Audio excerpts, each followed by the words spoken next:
Looking Glass Studios' portfolio of games is full of legendary genre-defining titles, from Ultima Underworld paving the way for immersive first-person dungeon crawlers to System Shock and Thief, which improved on the formula, branching into different innovative combinations of genres, to the Nintendo 64 port of Command & Conquer. So obviously, they went bankrupt. Due to these unfortunate circumstances, the development of a Thief sequel was instead handled by Iron Storm, who may have also worked on some other games, the names of which currently elude me. My vision is augmented. In 2004, with many other Thief alumni handling the project, Thief Deadly Shadows was released. Starting the game, you're greeted by a stylized menu with a grainy video of the city covered in a fog, as a 3D logo of the title appears over it. The options menu as well is three-dimensional, and the features are reminiscent of decorations you might see in Victorian-era metal ornaments. The first tab in the options menu is the Audio-Visual Settings tab, in which you can choose the display resolution and modify several visual detail settings such as the shadow detail. The bottom of the page is dedicated to the audio settings, which finally include a checkbox for enabling subtitles. Unfortunately, the audio volume sliders only include the sound effect and music volume sliders, instead of also having a voice volume as a third option. But it's still infinitely better than merely having a master volume slider. The final three settings are related to EAX functionality, which in this day and age requires a decent amount of tinkering to get working, and I've linked a Steam community guide explaining the process in the description section of the video. The second tab is about basic control settings and has three checkboxes, such as whether to invert the vertical axis of the mouse look. The final tab contains the keybind settings, of which there are quite a few once more. Clicking New Game in the main menu immediately displays some differences to the previous games. Instead of a series of vignettes where Garrett describes things about his life and the mission, the pre-mission menu now has a briefing segment with a scrollable text area taking most of the screen. This text is Garrett's narration, which is being played in the background as you're reading. This initial briefing describes a tip Garrett has received from his fence about a nobleman called Lord Julian, who is currently staying at an inn and carrying a velvet bag, the contents of which are currently unknown. Garrett has also received a map of the area, and due to the relatively lax security at the inn, has decided to go for this velvet bag despite being unsure of the value of its contents. The next tab in the menu is the difficulty selection tab, which at this point cannot be modified at all, and the difficulty is locked to normal. And as such, I'll describe this selection in more detail later. The third tab is the goals menu, which has a list of objectives, each of which is preceded by an unmarked checkbox, similarly to the earlier games in the series. For this mission, the objectives are about breaking into the inn and finding and stealing the aforementioned velvet bag from Lord Julian.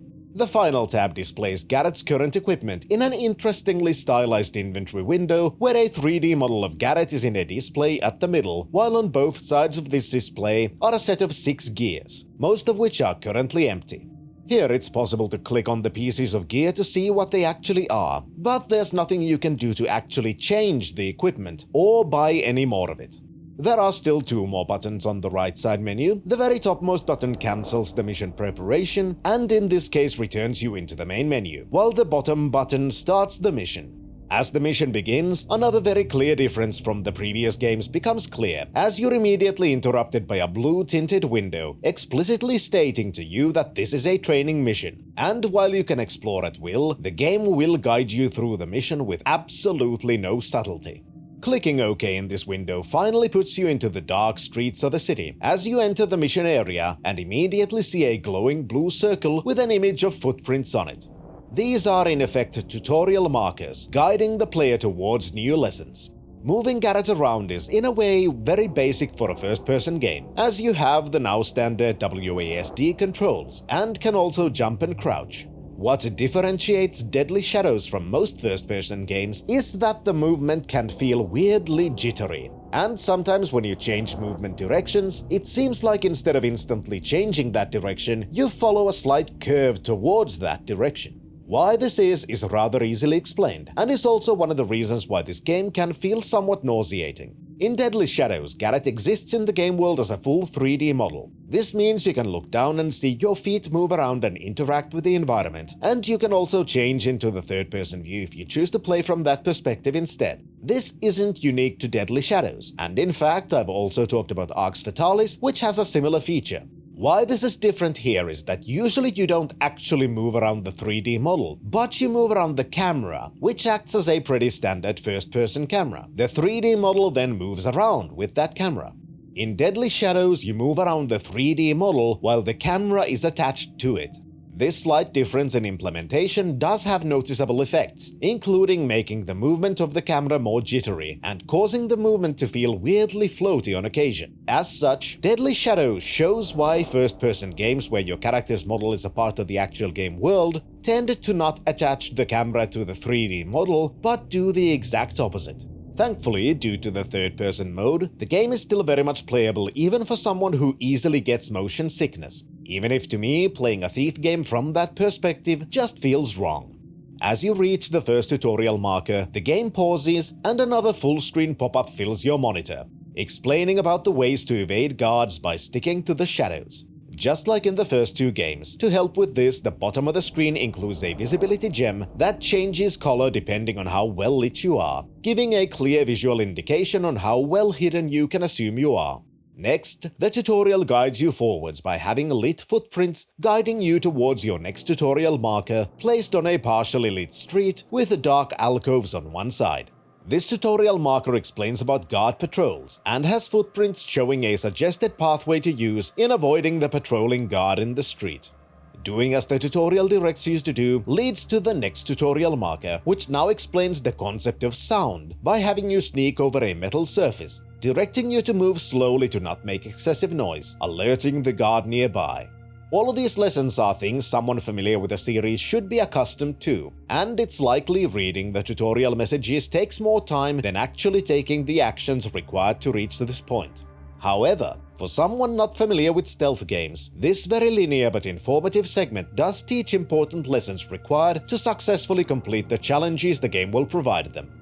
The linearity of this tutorial segment is highlighted if you attempt to explore the area more thoroughly than guided, as eventually the screen will fade to black and you will be teleported back to the current tutorial segment where the game reminds you of the goal you're currently given. In a similar vein to the training section of the first Thief, if you fail in any of the stealth tasks given to you, the game prompts you to try again and resets the current situation to an earlier point before you were noticed. After having snuck over the metal surface, the game pauses again, this time explaining that sometimes you need to crouch to get through small openings. This one being a hatch leading into the basement of the inn that's your target. Entering the basement can also serve as the first introduction to the physics simulations of the new engine, as the slope you take into the basement also has a barrel on it, which you can bump into, pushing it over and causing it to crash down onto the floor. Next, the tutorial introduces basic environmental interaction, as you're prompted to open a door. This as well functions almost identically to the first two games, and to open the door you need to first highlight it, which in Deadly Shadows is shown with a very distinctive shader over the entire 3D model of the object you're interacting with. Once the object is highlighted, you merely press the action button and the default interaction is then applied. Soon after this, the game teaches you about torches and water arrows, by once more pausing the game and explaining very directly that extinguishing torches with water arrows is a useful way to create more darkness in which to sneak around enemies. Choosing your weapon is done either with hotkeys set in the options menu or via the weapon inventory located at the bottom right of your screen. This inventory is similar to the scrollable weapon screen of the original games, but displayed in a more stylized way, with each of the weapons displayed inside a cog. Having chosen the water arrows, you can press the attack button to draw back your bow, which, similarly to the first games, has an aiming reticule grafted into it, allowing you to properly aim, as once more, there is no baked-in crosshair in the game. Again, the same as in the earlier games, by holding the arrow back for long enough of a time has the view zoom, giving you a better look at your target. In case you manage to keep on missing your target, the chest just below the torch has a supply of infinitely spawning water arrows on top of it. Picking up the water arrows functions in an identical way to opening the door, and you merely need to highlight the arrow and then click the action button to pick it up. Further in the room, you're taught about mantling, which is on one hand very useful, and on another, one of the most janky aspects of the entire game. The pathway forwards is blocked by waist-height crates, and to get past them you need to climb over them by pressing and holding the jump button while next to the crates, which locks you into a climbing animation and usually moves you on top of the obstacle. I say usually, since sometimes jumping and mantling seem to bug out in a weird way, causing Garrett to get locked into the falling animation, leading you to float on the floor, unable to do almost anything. If this happens, the only way I've found to consistently get back to full control of the game is to choose a weapon and quickly tap the attack button, which causes the weapon to get readied, resetting the animation, while not actually attacking and revealing your position to the enemies or wasting any ammunition. It's an annoying little bug, but also not something that's completely insurmountable.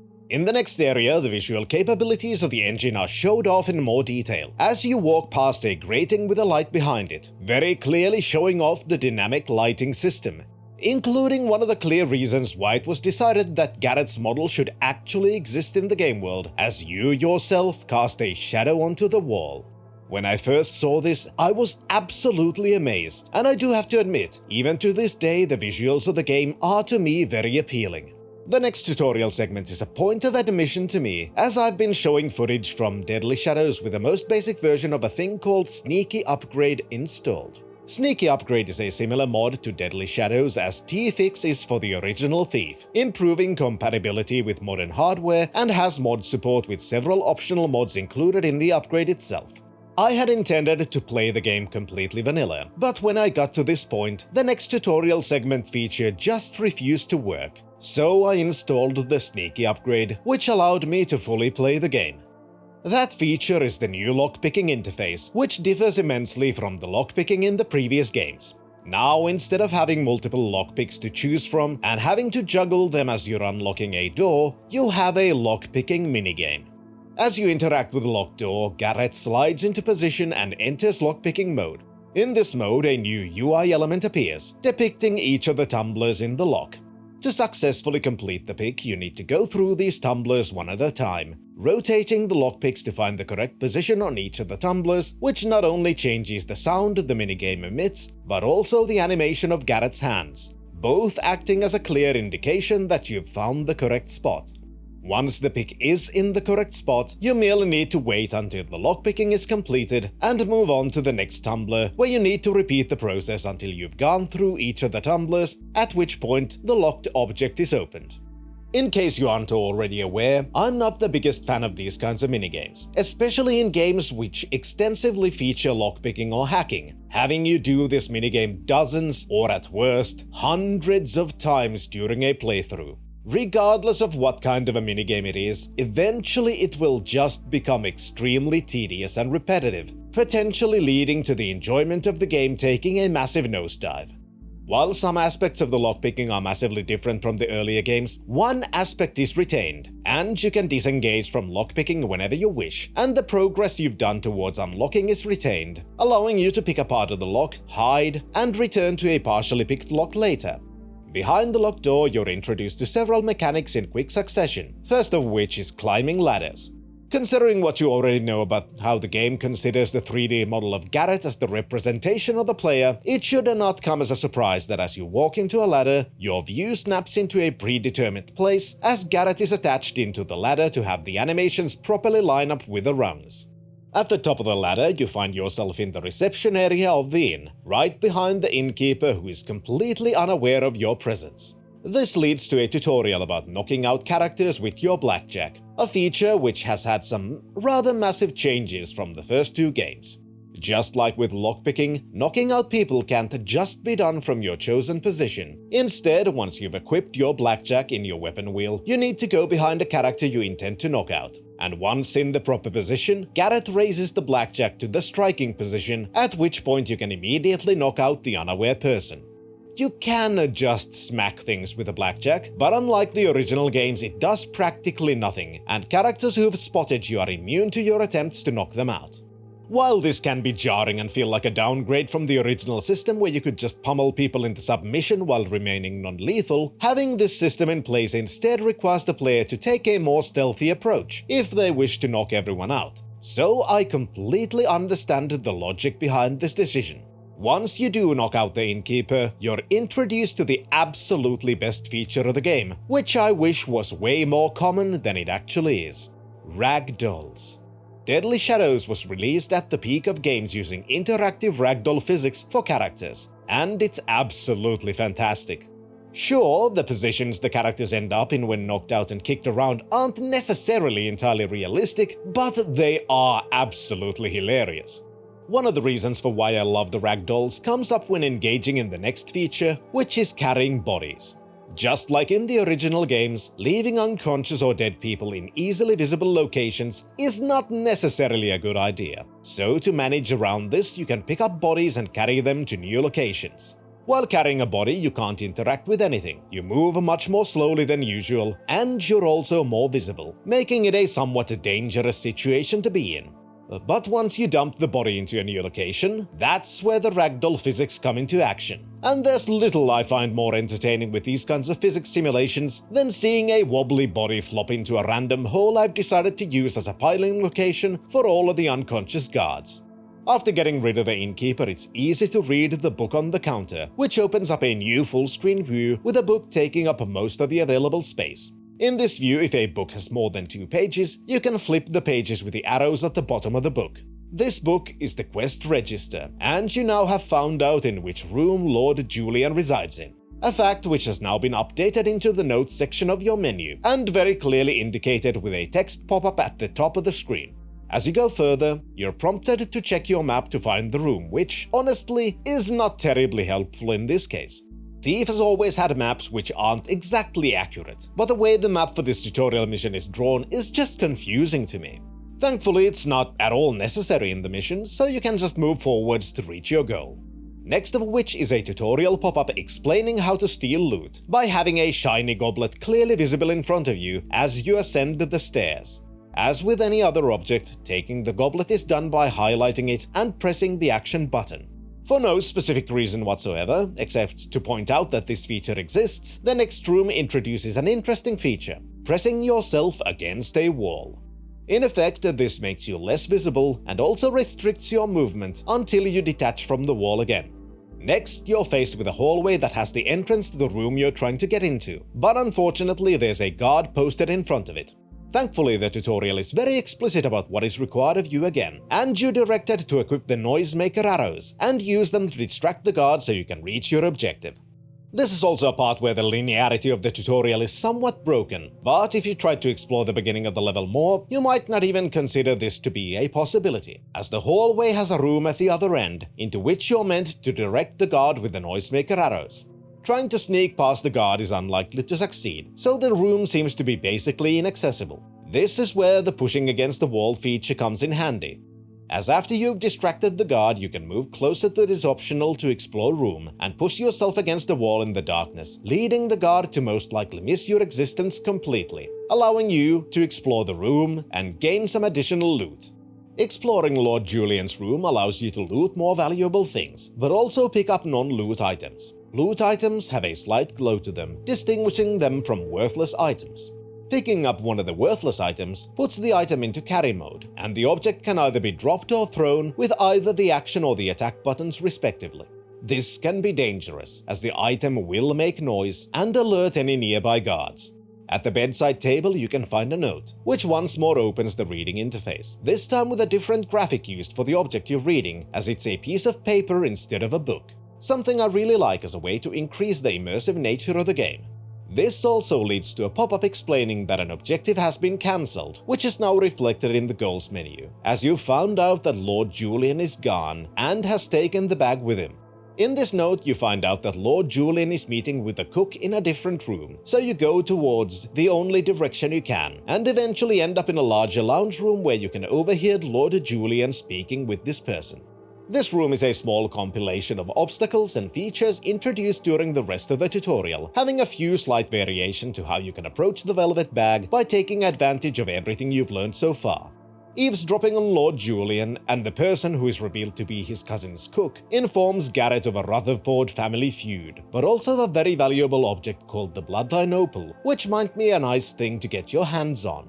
To help with this, you can overhear Lord Julian's plan to infiltrate the Rutherford Manor with the help of the cook, and of a signal they intend to use to inform the cook when this infiltration is to take place, at which point he would open the passage for Lord Julian and his men to enter the manor.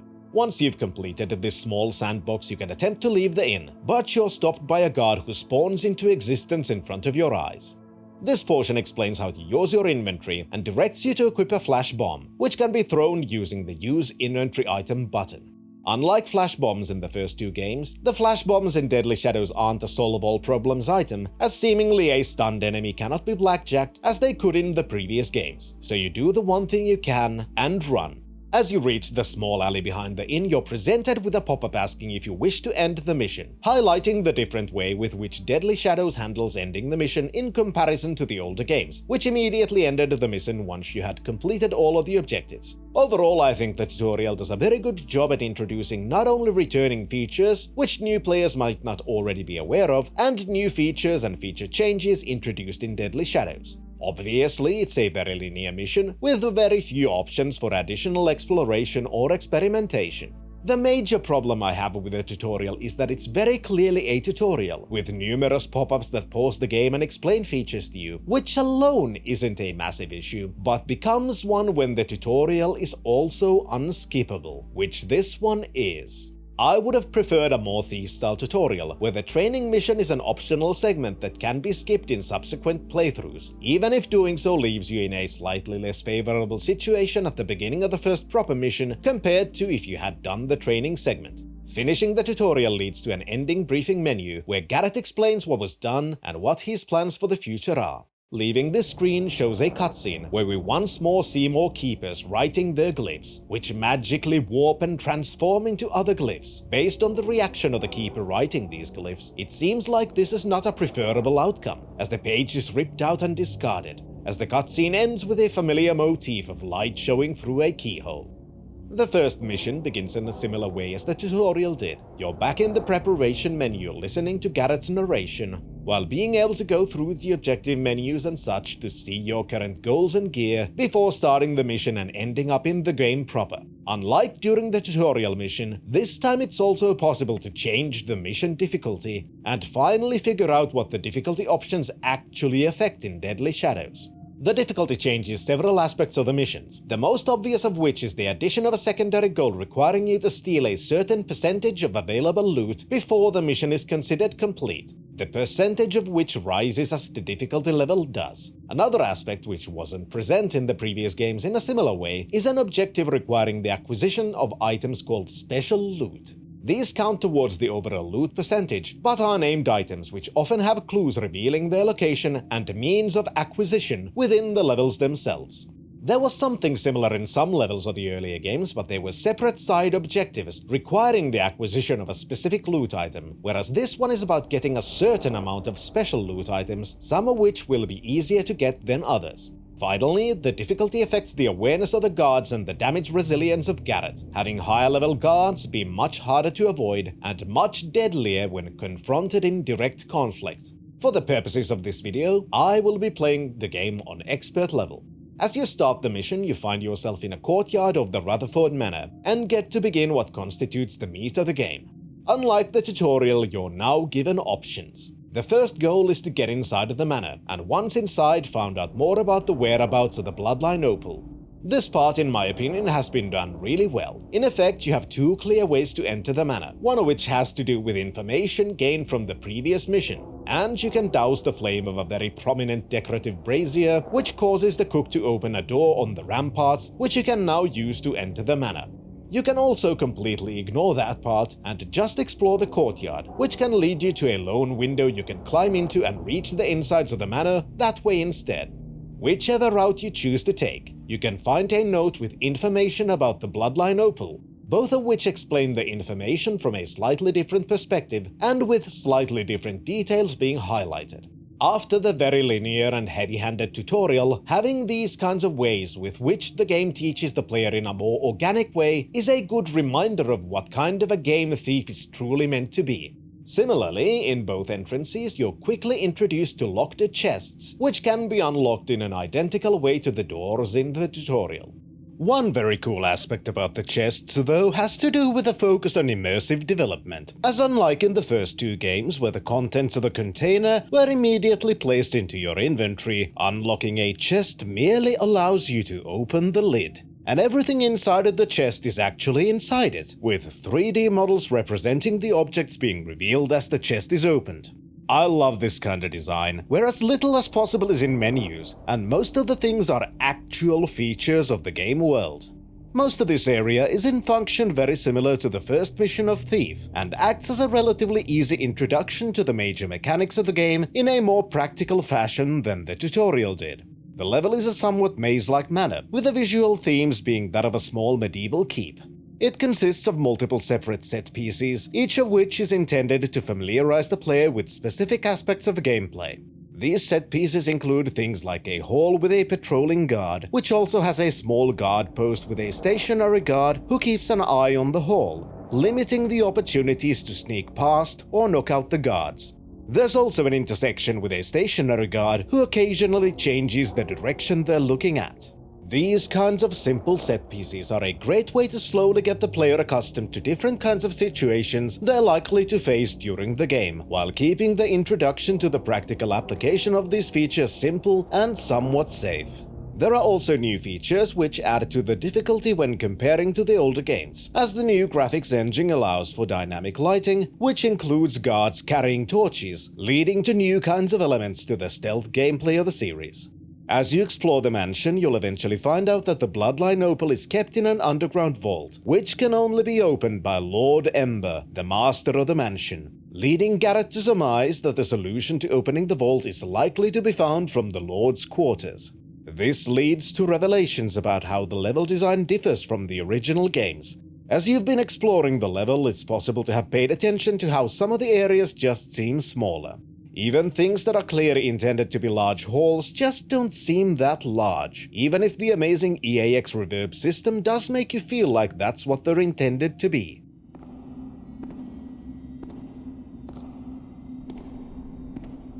The second part of this revelation is obvious when you find a blue foggy doorway, and as you step close to it, you're given an area transition prompt.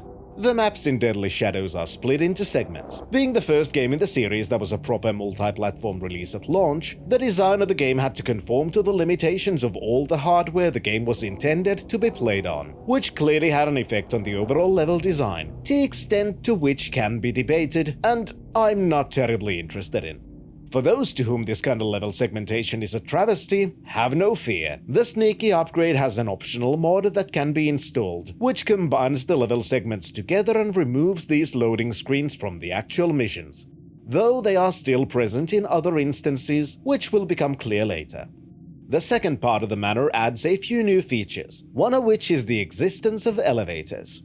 Despite it not having been too clear up until this point, the world of Thief is still a mixture of more medieval influences and steampunk contraptions. One part about the elevator in this area continues the kind of diegetic design that I love and have come to expect from the Thief series, is that the buttons to control the elevator are a part of the world and there is no menu to control the device.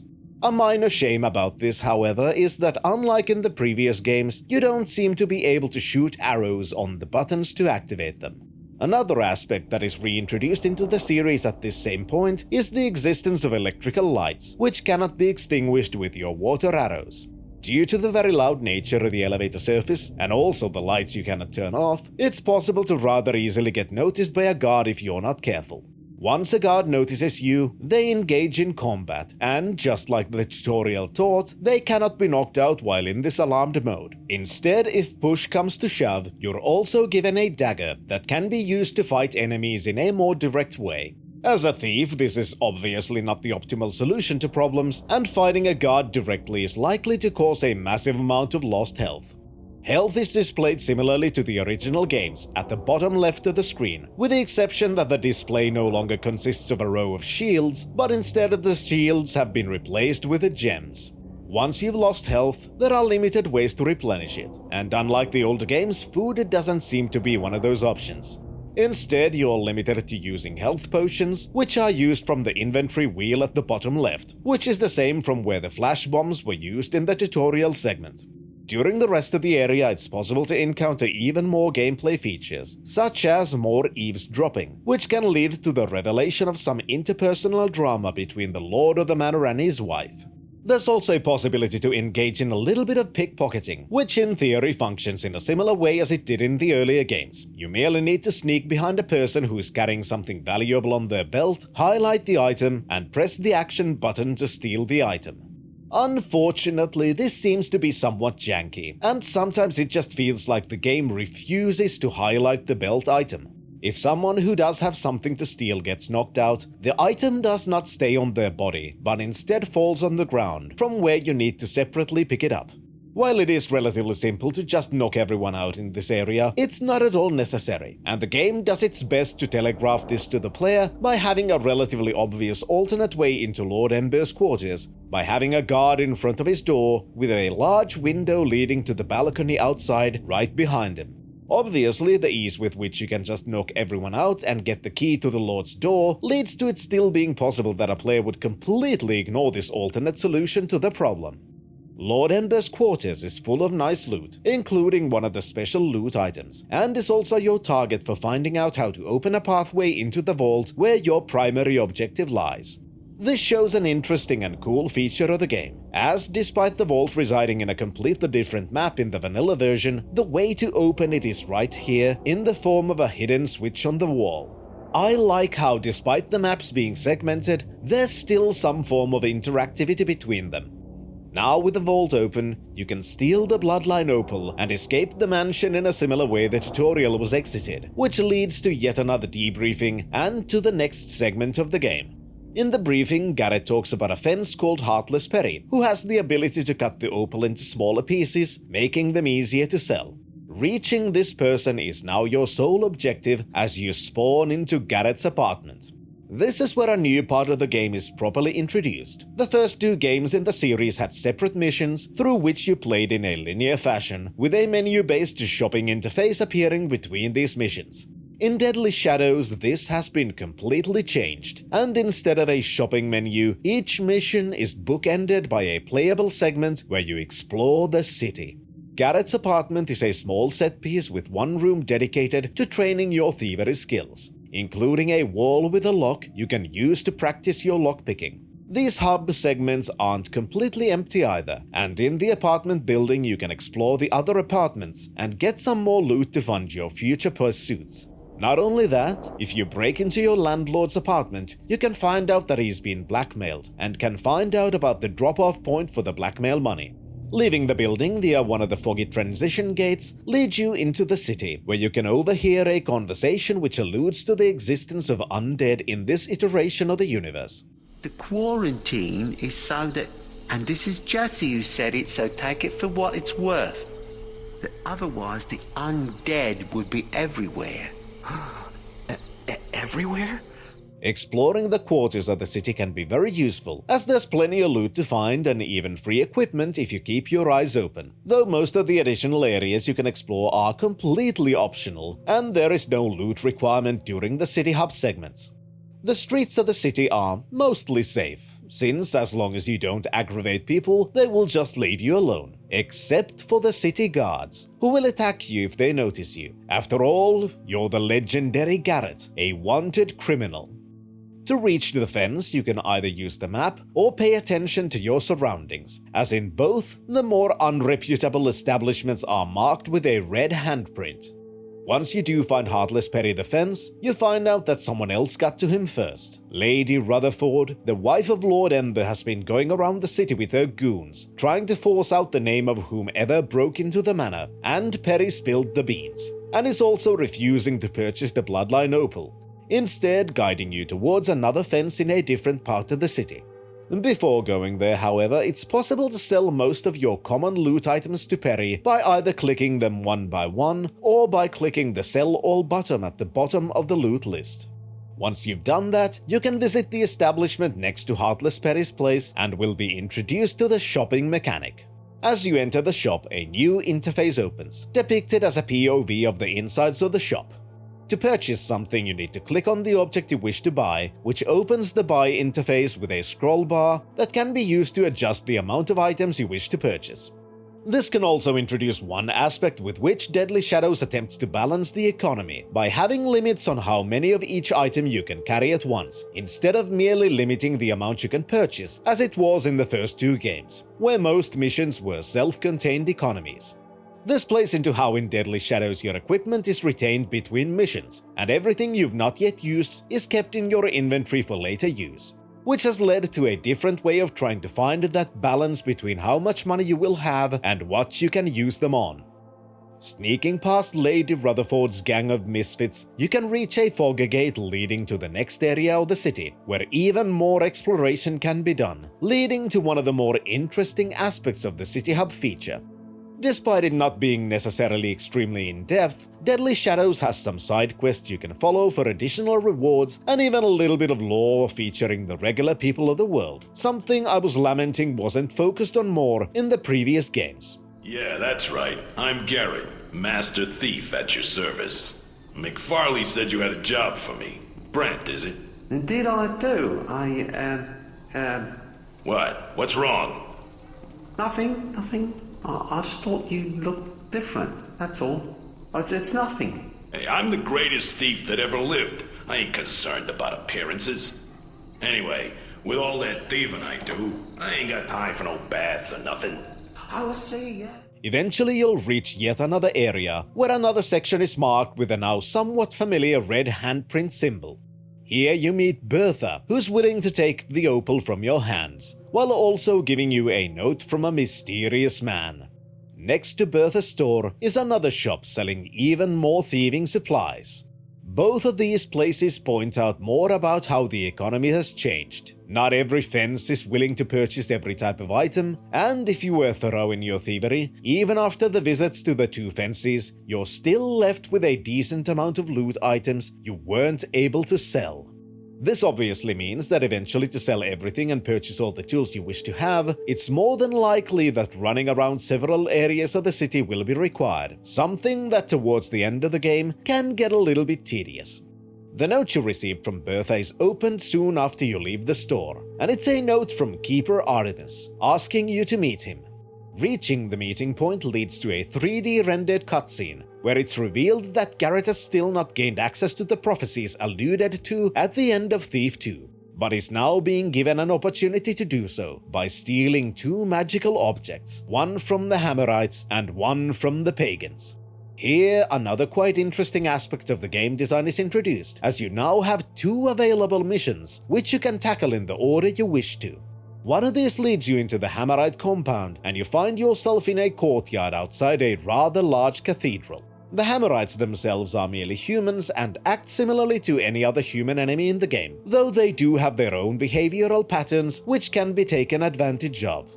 The initial area doesn't introduce too many new things, but does expand upon the environmental manipulation aspect slightly introduced in the first mission, as you can read about the rites and rituals of the Hammerites and find a way to lure out the head priest from his quarters, so you can ransack the room and figure out how to get your hands on the magical object you're after.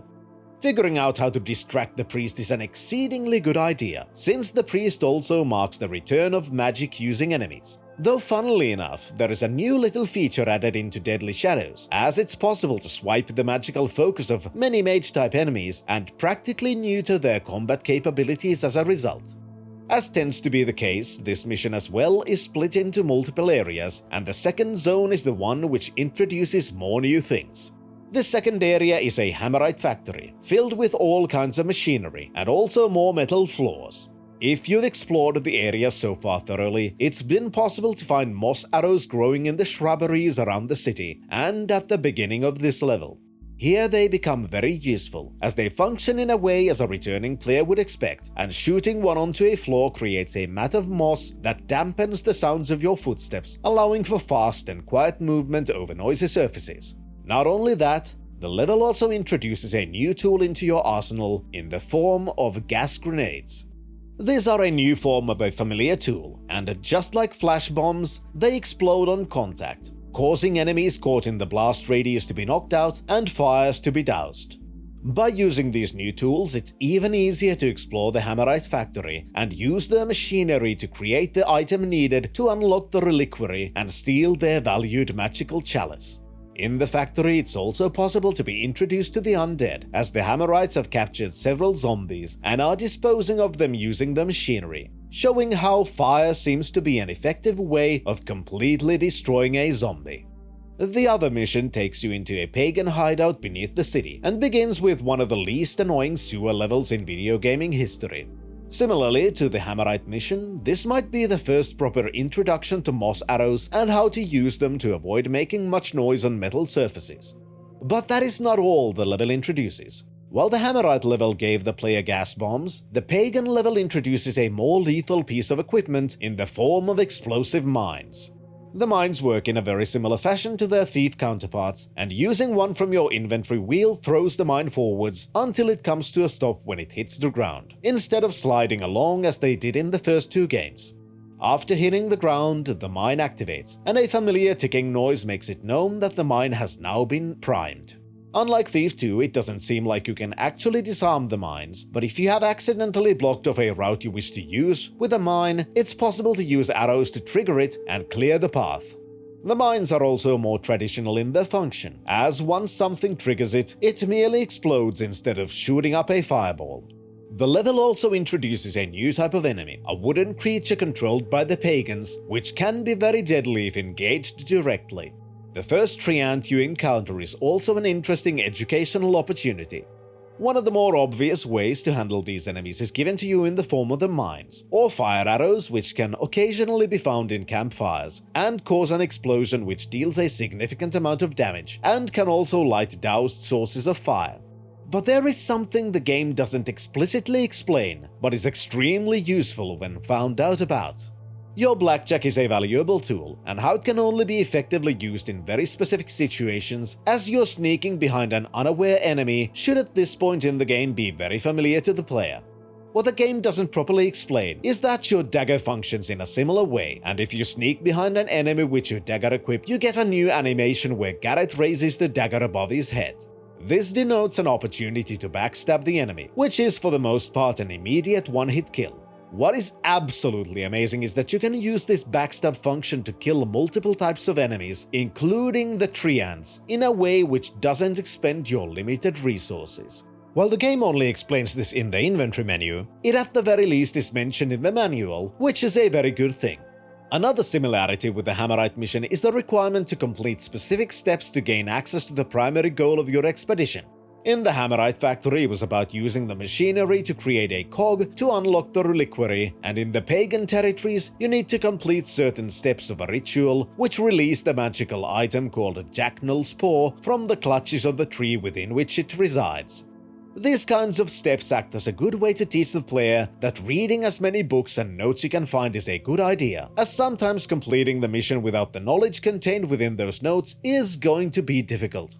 I really like the way these two missions were handled, as both of them act as not only an introduction to two of the major factions of the franchise, with the missions given to you by the third major faction, but they also teach us some similar lessons to the player, while each of them have their own unique features they introduce.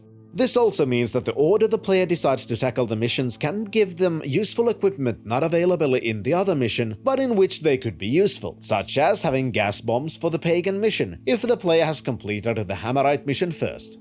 Having completed both, some changes happen within the hub areas of the city, as now merchants are carrying equipment initially introduced in the two levels, and it's possible to purchase gas bombs and mines from specific equipment shops. Bringing the magical items to the keeper has him lead you into a dead end, where a glyph appears on a stone wall. The wall behind the glyph suddenly morphs, and it disappears, revealing a fog gate to a new area.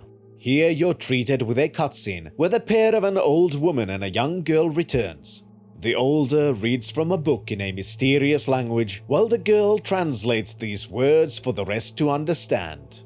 While some of the keepers seem distressed about what was read, about something called the Unwritten Times, and of the Brethren and Betrayer, Garrett is not as impressed. The prophecies are clear. There is much ahead to be wary of. Interpreter Kataka, your words are most useful to— Clear as mud. Exactly what will happen, and what are we supposed to do about it? I'm still waiting to see a useful book. These unwritten times seem to be something the Keepers wish to prevent, but they also don't completely understand them. As the reading is finished, Garrett is summoned by Keeper Orland, the leader of the Keepers, with whom Garrett seems to have a somewhat strained relationship. Despite this, Keeper Orland gives Garrett a pass to wander some parts of the Keeper library, while also warning him about his thieving ways, implying that anything bad that happens will be assumed to be that of Garrett's doing. Having very little to go on for now, you leave Orland's room, and as you enter the library, you overhear Keepers talking about the upcoming unwritten times, and also of what to do about it as the Council is not acting on the prophecies. Instead, you hear about something called the Codex of Ultimate Wisdom, the Compendium of Reproach, and a glyph key used to open said book. Listening to this discussion gives Garrett an idea. Perhaps it would be good to search for these items that have been lost to the Keepers for a long time. After all, Garrett is skilled in acquiring rare items. The Keeper Library is not a mission area, but a part of the hub world, and as such there are no thievery goals and such, since it's not a part of a mission, but still a part of the mid-mission city wandering. Exploring the Keeper Library thoroughly is not only a good idea, but very much necessary to figure out what you should do next. Many of the books in the library contain information about the lost items and talk of expeditions into the ancient caverns below the city. Not only that, wandering around in the library reveals much more about the Keeper culture and why Garrett as an outsider is a very important piece of the puzzle of destiny. The Keeper culture seems very hierarchical, and even if younger acolytes have made discoveries, the older Keepers seem to for the most part not take them seriously. The name of the ship is the Abysmal Gale. Is that not another way of saying terrible storm? This is the connection of which I speak. Ah, I see your point. And the error in your thinking. The compendium was lost ages ago. How could it possibly be on a ship that has just come into port? But... Enough, scribe. I have important business to attend to, in case you haven't heard. There's a dark age approaching. Similarly to the initial discussion overheard about the Compendium of Reproach, it's made clear that even more seasoned Keepers aren't being taken seriously by their superiors in the Keeper Council. This kind of an attitude towards hierarchy doesn't concern Garrett, who is willing to listen to any clues that seem alluring enough, and eventually you've gained two goals, both of which lead to the same area, the docks. Problem with this, however, is what you would have noticed during the previous days in the city, as most city quarters are sealed off due to an ongoing quarantine of the city. For this, you're also given a solution within the Keeper compound, as you're directed to complete a very simple ritual which every Keeper acolyte needs to perform. Completing this ritual allows you to see and use the Keeper glyphs, similar to how you initially entered the compound. These glyphs are scattered around the city and reveal the way with which the Keepers are capable of traveling around without being seen by the city's inhabitants, by hiding behind these glyphs pathways between the city quarters, inaccessible to anyone who's not participated in the Keeper ritual. Finally, you're also given another task by Keeper Artemis, who reveals to you that both the Hammerites and the Pagans are well aware that it was you who stole their magical relics, and understandably, they are not particularly pleased about it. You're shown a letter from a Hammerite called Inspector Drept, who seems to see the value in having someone like you as an ally for a potential investigation that they've been engaging with for a long time, and has managed to persuade the Hammerite elders to forgive your transgressions if you decided to help the Hammerites with a simple task. This task is to hunt and kill bugs called rust mites that wander around the city feeding on everything made of metal, and also to kill the undead. Doing either of these actions will make the Hammerites more friendly towards you, which leads to a new feature and a new category within your menu. There is now a new tab called Faction. Within this tab, you can see the affinity of the factions towards you, and at this point, both the Hammerites and Pagans are marked as hostile towards you.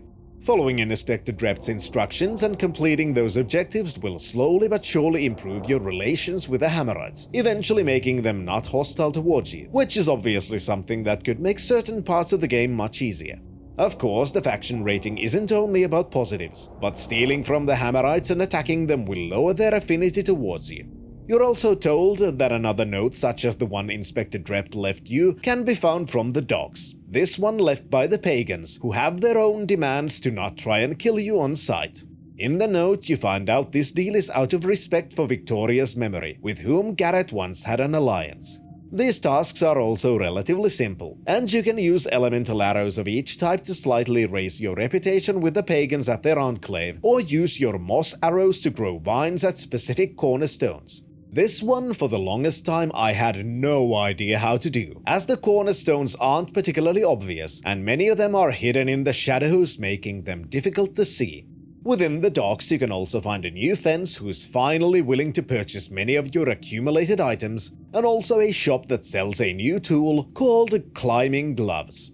For those familiar with the older games, a lack of a very useful tool should at this point be obvious, as there are no rope arrows in Deadly Shadows. The utility of these is somewhat replaced with the climbing gloves, which allow Garrett to scale stone surfaces, opening up multiple new avenues of exploration and lets you reach items you may have seen from the very beginning but not been sure how you could reach them. Specifically, the free gas arrows littered around the city.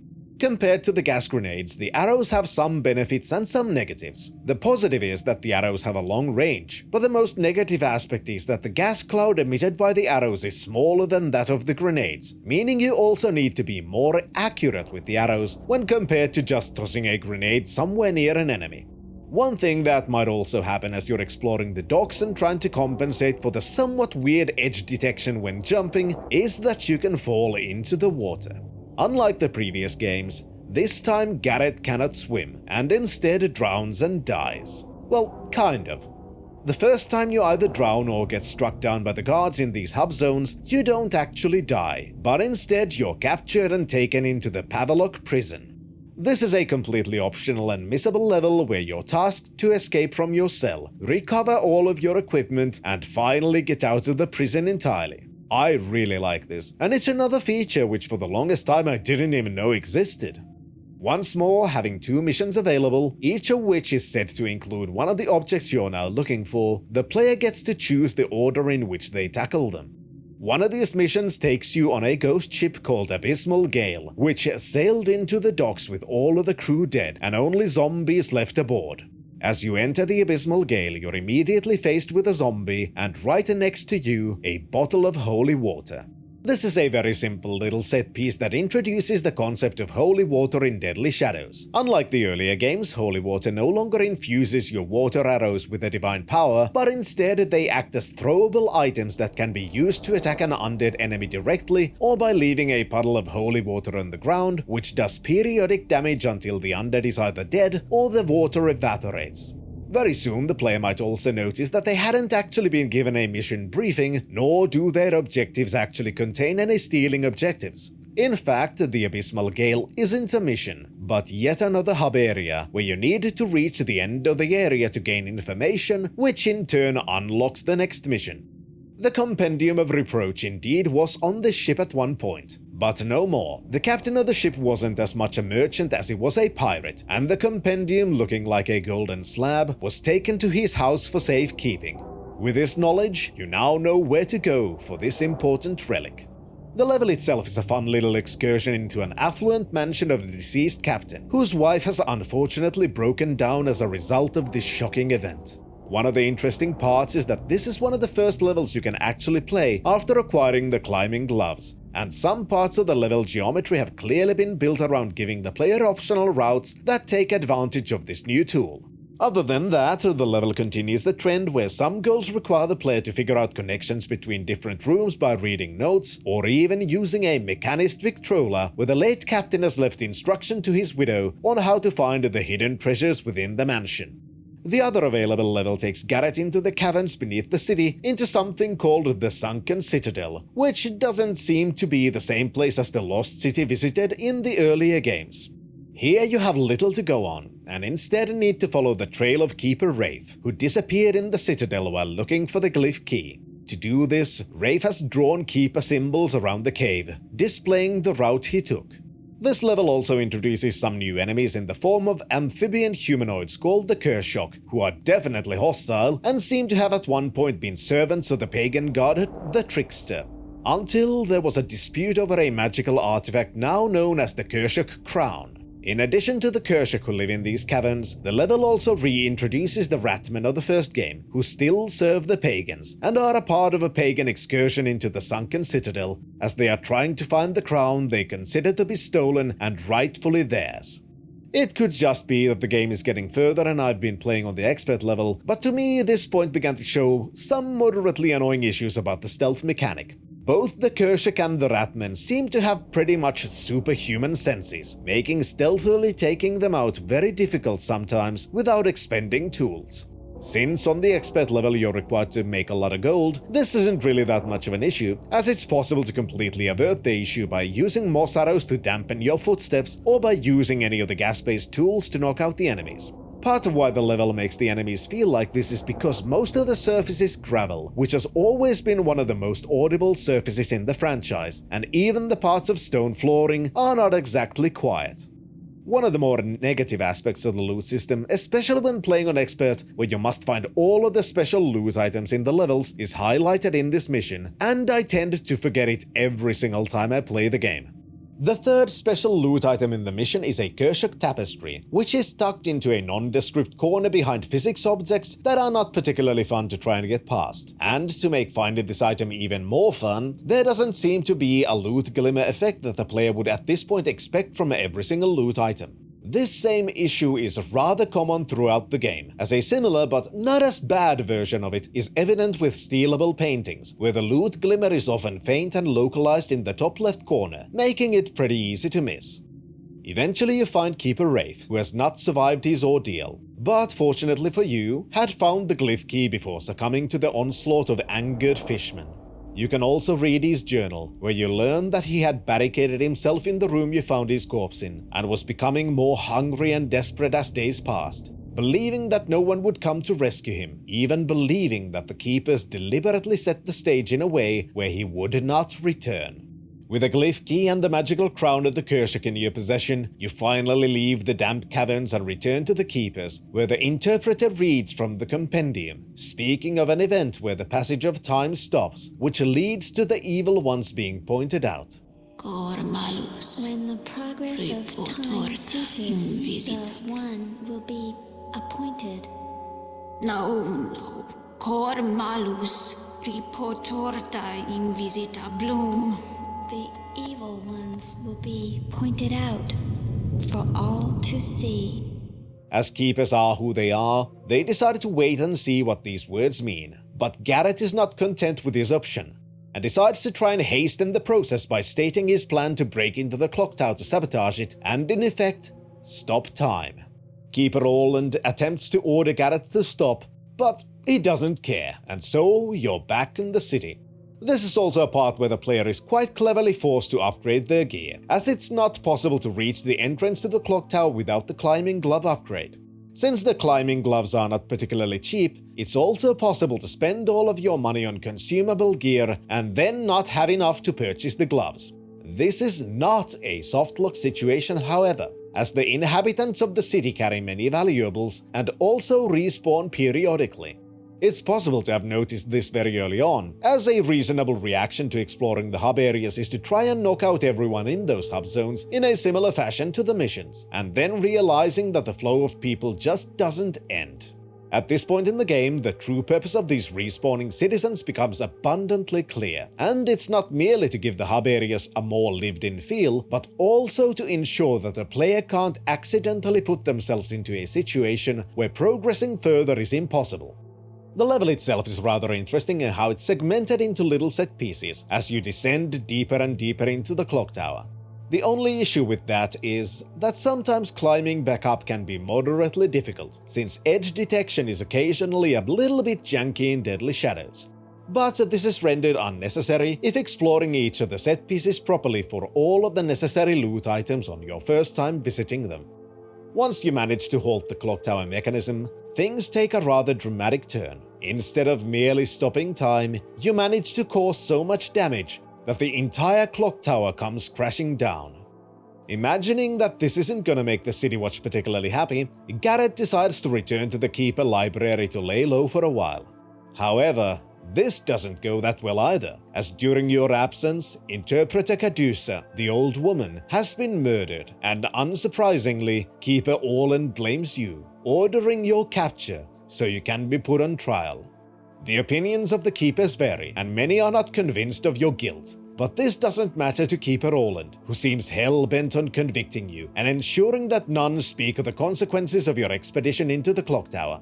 So you are deemed guilty, but by some unseen means not shown to the player, you've managed to escape. As this news is brought to Keeper Orland, he doesn't seem particularly annoyed about this, and instead orders a group of assassins known as the Keeper Enforcers to be sent after you.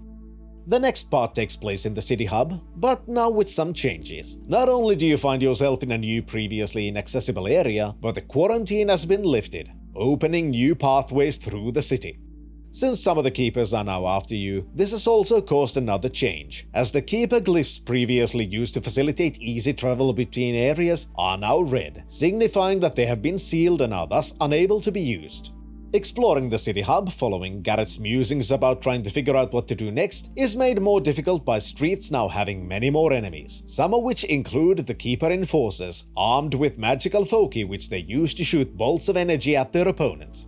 This is also one of the more interesting parts of the segment and brings into focus the importance of the faction system, since the streets also have Hammerites, Pagans, and the City Watch. If you were to be hostile with all of the factions, traveling through the city would be extremely difficult. These faction affiliations don't merely affect you, and the Keeper Enforcers are considered hostile forces by every other faction as well, allowing for the player to take advantage of their allied factions in trying to fight these dangerous enemies. Eventually you follow a trail of breadcrumbs that friendly Keepers have left you, and you meet them at a graveyard where they explain to Garrett about the divisions within the Keepers, not only about your guilt, but the meaning of the prophecies about the upcoming events.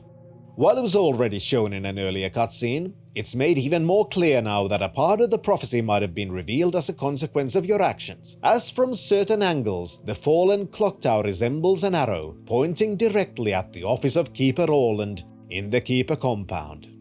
Being convinced of Orland's guilt, Garrett decides to infiltrate the Keeper compound to find some evidence of him being the Brethren and the Betrayer. From a gameplay perspective, the Keeper compound is mostly the same the player is likely to be accustomed to at this point. And the prime purpose of the mission is to give a deeper insight into the Keeper culture and also further the main storyline. One interesting feature is the necessity to interact with non-valuable carryable items, a similar thing that could have been done as a side task in an earlier level where it's possible to carry a bottle of wine to the widow Moira, who reveals more information in her shocked confusion. In the Keeper compound level, doing something similar is instead necessary, as you find that Keeper Orland has used magical wax seal to lock the portal glyphs, and to proceed deeper into the compound requires you to melt that wax in fire. You also find out that Keeper Orland seems to be innocent, and instead has been receiving notes from Interpreter Caduca which pointed towards your innocence. This makes Garrett even more invested in finding the true culprit, and you're guided to investigate the scene of the crime, where Garrett states that whomever did this knew much about the glyph magics, perhaps even more than the Keepers do. You also find a note specifically addressed to you, something that should be impossible, as even your Keeper allies weren't made aware of your plans to raid the compound. The likely culprit is soon revealed, as you spy upon an old woman who is casting magics on the statues littered around the area, bringing them to life, ordering them to find you and kill you, before using a glyph to create a portal through which she disappears. The final portion of the level revolves around trying to escape the now animated statues. As can be expected, your basic weapons against the statues does nothing, but it's possible to use things like explosives to destroy the walking piles of stone, though it is very much loud. After escaping the compound, Garrett now has a clue and intends to find Inspector Drept in yet another area, the affluent Aldale, and get his help in finding this old hag. For a player who's not paid a lot of attention to the environment or read all of the notes scattered around the world, why this is might not be entirely clear. Throughout the game, it's possible to hear people talk about mysterious events they believe have been happening, or about folk tales. Who's telling this story, huh? So, I was out walking, minding my own business, when I heard something. A voice. Like a child weeping. And so, I started up those steps. Don't tell me you went in there. Hush! I got as far as the door and put my hand on the knob, and then Yes? Yes? the child's voice, as clear as anything. I'll never forget. She says, "No, go back. You can't help me. Run for your life." What did you do?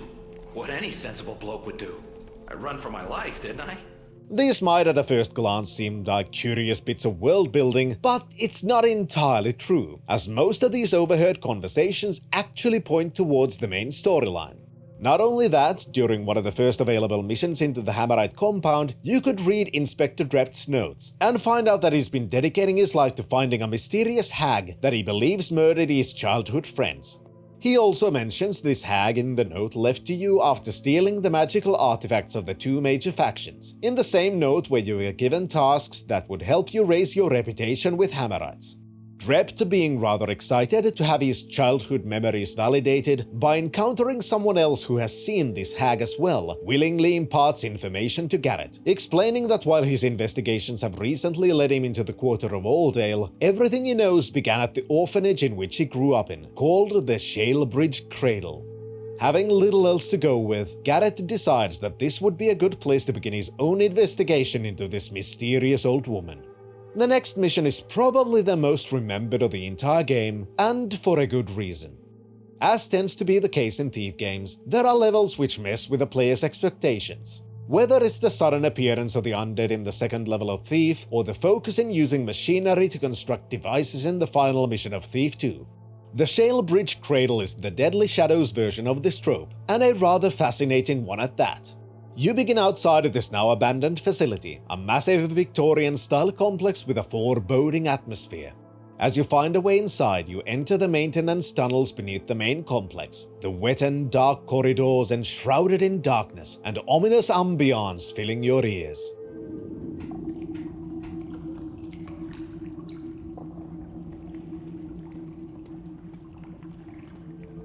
Initially, you're limited to exploring the outer regions of the complex, as the rest of the facility has been sealed off with a mechanical gate that cannot be operated without restoring power to the electrical systems.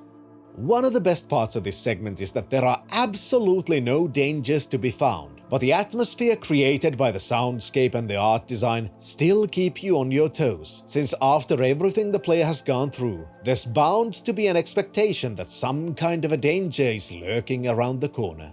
The tension this initial exploration segment creates is absolutely amazing. To restore the power, you need to change a fuse in the generator located at the very bottom of the facility, but a replacement is nowhere to be found. This forces the player to explore and eventually leads to the attic, where you can find a replacement fuse and a portrait which is eerily familiar. It's that keeper translator girl. But that can't be. This portrait must be as old as the building. I can hear you breathing. Nobody here in the cradle does that anymore. How did you get in? My name is Laurel. Something changed when you saw my picture. That's why you can hear me now. This shapeless orb is the ghost of Inspector Dreft's murdered friend Laurel, who explains that the cradle is in a way sentient, trapping souls within itself, not allowing them to leave as long as a trace of them remains in the memories of the building. From this point onwards, Laurel's voice acts as your guide through the facility, as she explains more about the cradle, herself, and also what she knows about the hag who murdered her. She asks you to help her leave, a task which requires the removal of all traces of her physical being from the cradle. First of these tasks takes you back into the basement, where a vial of her blood has been stored, and you need to pick it up and put it into a drainage pipe, an act that will remove a part of Laurel from the building's memories. Next, she wishes for you to burn her old gown, which a patient of the facility had taken and hidden somewhere. Turns out that the cradle was not merely an orphanage, but a part of it was also converted into an asylum, where difficult cases of mental illness were, let's call it, treated.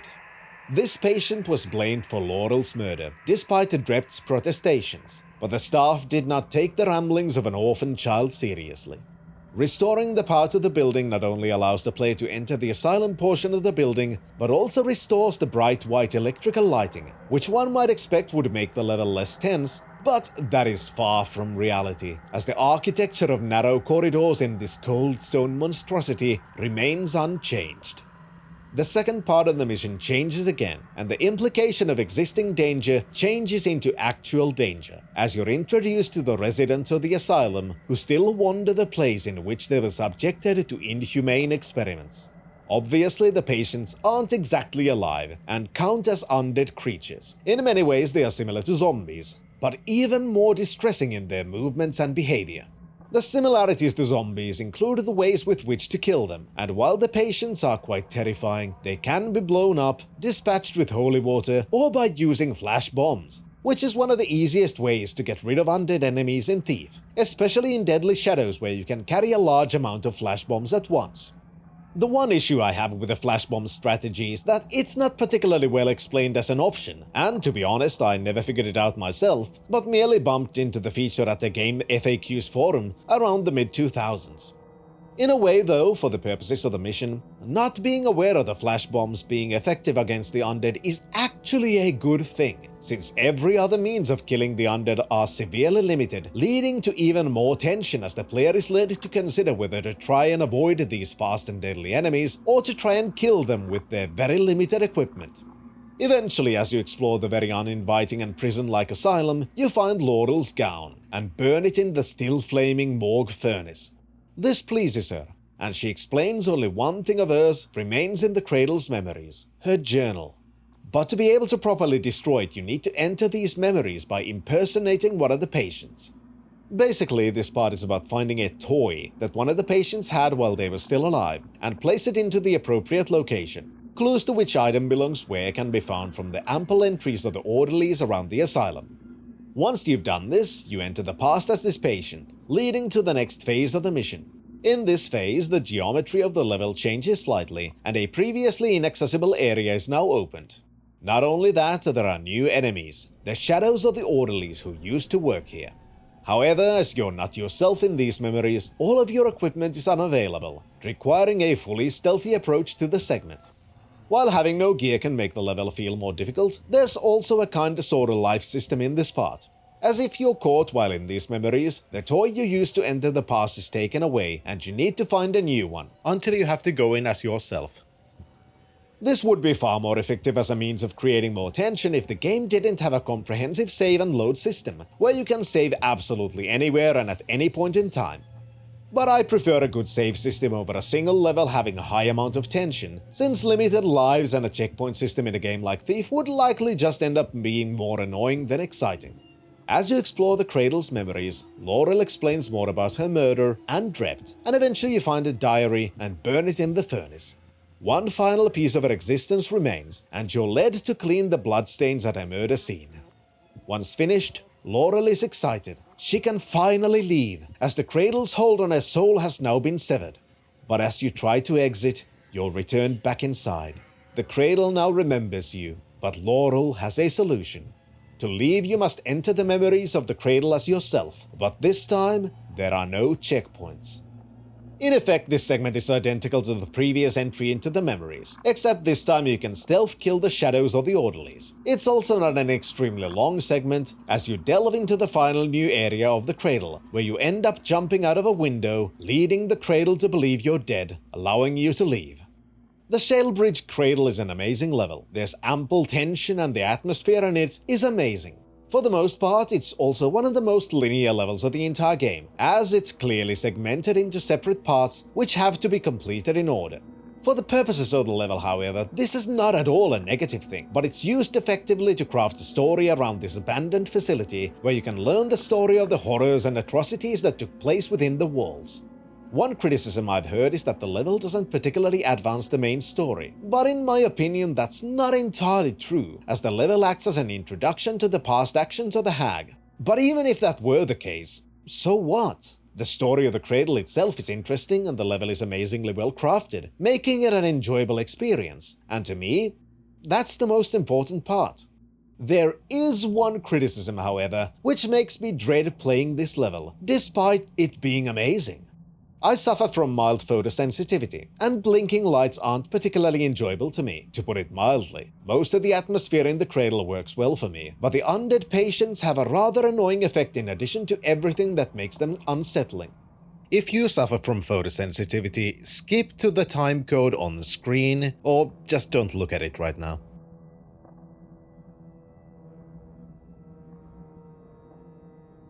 The building is lit by electrical lighting, and as the patients get close to those lights, they begin to violently flicker, only stopping once the patient walks far enough away from the light source.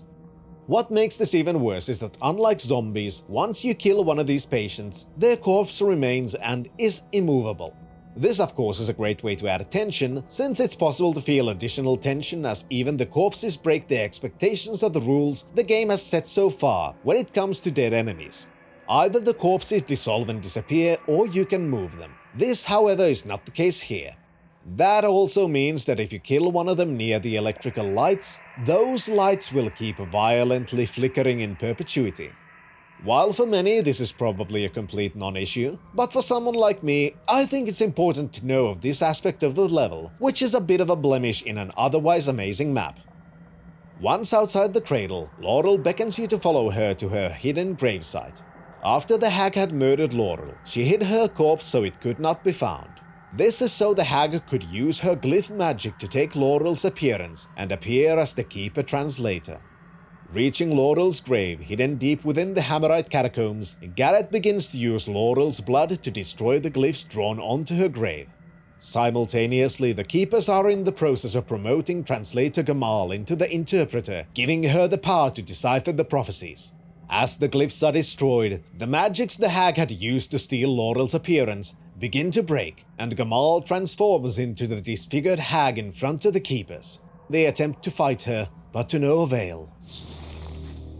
You think you can snare me, trap me with your secrets? I am secret, kept for decades. You scratch out glyphs and think you have them, but I wear them, drink them, breathe them, know them far better than you.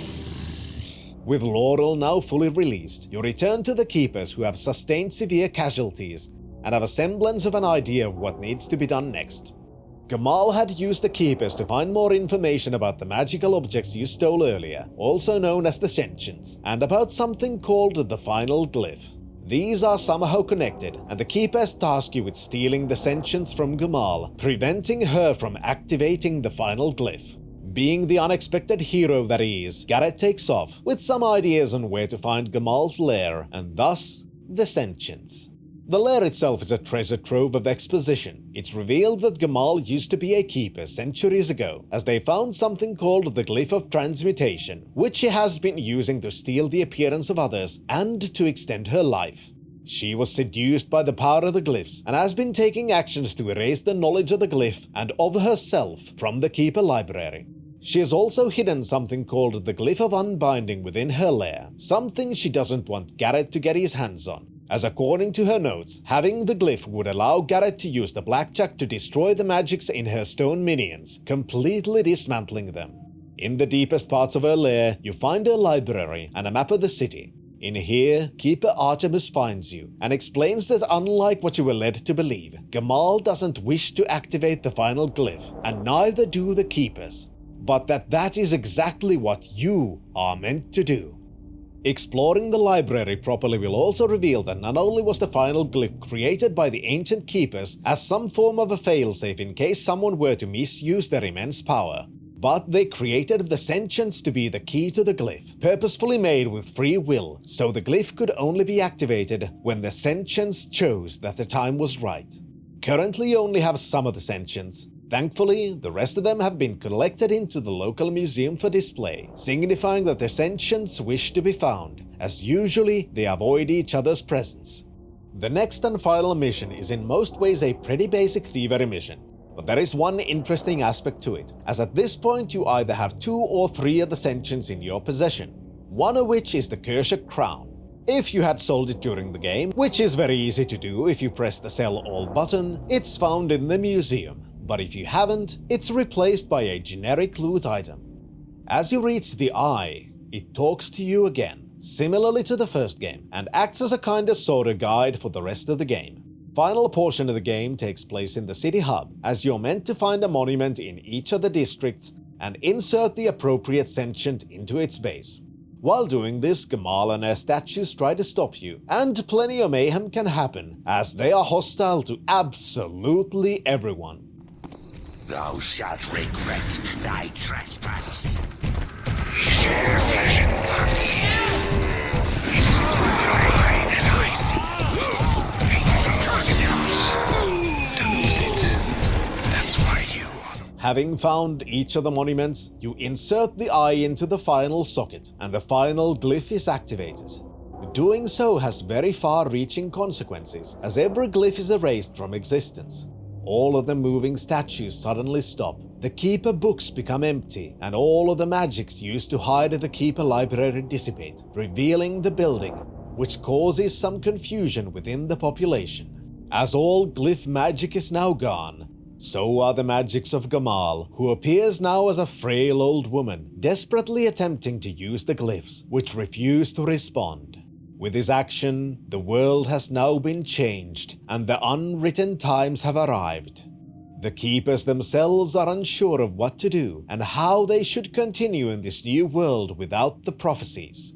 What happens from here onwards is left untold, but one very powerful thing is shown, which clearly signifies another kind of change, as Garrett has finally accepted his part as being a Keeper, with an amazing callback to the very beginning of the franchise. Let go of me. That's not for you. Please, sir, I'm hungry. You have talent. It's no easy thing to see a Keeper. Especially one who does not wish to be seen. There is an argument to be made about Deadly Shadows not being quite as good as the first two games, but I still very much enjoy it. The initial tutorial is very much heavy-handed, but its existence is at least understandable, considering this was an introduction to the franchise for not only a new generation of hardware, but also to consoles in general, meaning a much larger audience was now able to access the game, many of whom had likely never played a Thief game before. Other than that, the game continues in a similar vein to the original two games, using environmental design to slowly teach the player how to play. The art design is absolutely fantastic, and I really like the world of Deadly Shadows, especially how we finally get more of a view into the daily lives of the people living in the world in the form of the hub levels, even if they get a little bit annoying to navigate towards the end of the game, since there is no fast travel system, and sometimes to purchase equipment requires you to traverse across most of the city and then back again to start the mission. The economy itself is somewhat well balanced, though it's easy to not see it that way if you're very familiar with the game. Playing through the game in a way where you barely use your equipment and merely rely on pure stealth and your infinite tools, such as the blackjack, will inevitably lead to the player having an immense amount of wealth that could seem excessive. However, playing the game in a way where you somewhat actively use your equipment and purchase new ones to replace them between the levels does mean that it's less likely that you'd have a lot of extra wealth available. I do understand the preference for a Thief-style closed economy of missions, but personally, I don't mind this system at all. On the contrary, I think it's rather well executed. There have been some changes to the equipment, not only in what is available, but also in their function. Mostly I think that they've streamlined the equipment without dumbing it down, such as having gas bombs and gas arrows, with both of them serving a slightly different function, or having flash bombs but completely dismissing the flash mines, and so on. There is also a newer tool in the form of oil flasks, which can be used as a means to escape from enemies, but also as a source of fire. The lack of rope arrows is a shame, and the climbing gloves are somewhat too janky to properly take their place. Since the game doesn't have the kind of Indiana Jones-esque treasure hunt levels Thief had, it's not that big of a deal that they're missing though. The most neglected part of your equipment is the mechanical eye, which is basically an inbuilt monocular, but honestly, I very rarely found any use for it, since very few parts of the game take place in areas open enough to warrant a closer look at an object from afar. The scouting orbs of Thief 2 are also completely gone, which is a kind of a shame. Stealth is where one of the most egregious weird parts is evident, as Deadly Shadows has introduced the wall hug mechanic, which in my opinion is absolutely broken. Often, hugging a wall in a spot where the visibility gem is the darkest means that it's almost impossible for enemies to spot you, even on the hardest level, and while they're actively alerted to your presence. While it's obviously nice to have a way to escape your enemies, how this has been implemented feels in part like it's cheating. I enjoyed the story of Deadly Shadows, and I think the trilogy of games was wrapped up in a pretty satisfying way, with the game ending in the words that began Garrett's path as a keeper. Sure, we're not given full disclosure of what's gonna happen to this world now that the glyph magic is gone, but it doesn't matter. We can imagine it, and it would have also paved the way for a different kind of a sequel, which unfortunately didn't happen. The one aspect of the world building I feel like was really half-baked was the faction system. For the most part, you never really need to think about it. After the system is unlocked, if you do a few tasks that take a couple of minutes maximum, you can completely ally with both of the major rival factions. And unless you go out of your way to antagonize them, you will never have to worry about them or the faction system again. The level design was mostly very good, and most of the issues I had were with the body-conscious style of the game, where the 3D model of Garrett was the primary driver of not only the camera movement, but other movement as well, which sometimes leads to strange feelings of being stuck or just sliding off surfaces despite believing you should be on steady ground. While Thief 2 pretty much did away with the undead completely, they make a full return in Deadly Shadows, but this time they are handled in a better way than in Thief, even if teaching the player how to actually defeat the different undead variants is still lacking. Still, you're warned of the existence of the undead very early on if you listen to the conversations the citizens have, and even as you begin the first portion with the undead, you're told that the ship is full of zombies. Not only that, the first thing you're likely to see as this portion begins is a bottle of holy water, which can be used to defeat the undead. This is a much better way to teach the player at least some lessons, such as that the undead can be defeated, than Mission 2 of Thief was. They're also not quite as prominent of a feature, and most of the levels still take place in rather identifiable thieving targets like museums and mansions, with living humans as opponents. The audio design for the most part is in my opinion pretty fantastic, which in a game like Thief is absolutely necessary. Since you'll be skulking in the darkness anyway, being immersed in the soundscape of the world becomes very important. Some of the issues I have with the game, such as mission areas being segmented, wall hugging making you basically invisible and such, can be alleviated with inbuilt mods in the Sneaky Upgrade package. There's also a mod which brings back the classic pre-mission briefing vignettes with Garrett's narration, which is a nice little detail if someone wishes the game to be presented in a more traditional way as well. Overall, Thief Deadly Shadows is pretty great, and I would definitely recommend it, especially with the Sneaky Upgrade installed. The atmosphere is great, the gameplay mostly holds up, but has some annoying jank that is unfortunate, but not a deal breaker.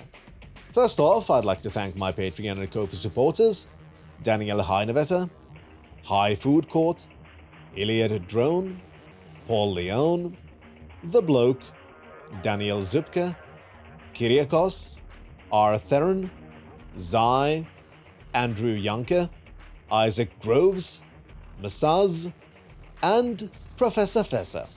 Thank you for being patient with me.